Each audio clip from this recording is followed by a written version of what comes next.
Почитувани, СДС ја губи поддршката од граѓаните и ги фаќа страф од поразот. Затоа се обидуваат да купат поддршка на различни начини. Владата ги наполни невладините организации со €1.000.000 пред избори. Пари за повисоки плати и пензии нема, но има дополнителни 5 милиони денари од буџетот на сметка на невладиниот сектор во последниве недели. Министерот Тевдовски молчи и не одговара на прашањата кому се префрлаат и зошто огромни средства пред избори и кој ја донел оваа одлука.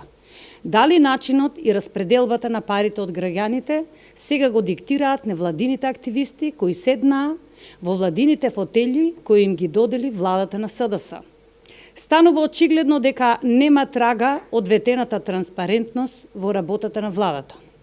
Јавноста се сомнева дали парите наменети за изградба на инфраструктура, здравствени и образовни објекти ги пренасочила во предизборен пазар и купување на гласови. Министерството за финансии со денови молчи за тоа каде завршија парите адресирани за зголемување на платите и пензиите. Животниот стандард на граѓаните на Македонија, бруто домашниот производ и економијата одат во надолна линија, а ветената транспарентност во работата на владата никаде ја нема.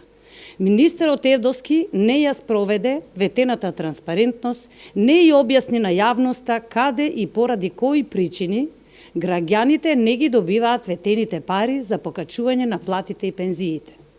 Почитувани граѓани, ваквото однесување на СДС мириса на предизборен криминал и обид за купување на гласови.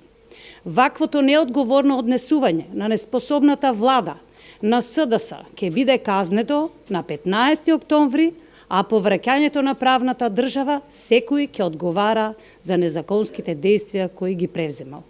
Ви благодарам на вниманието.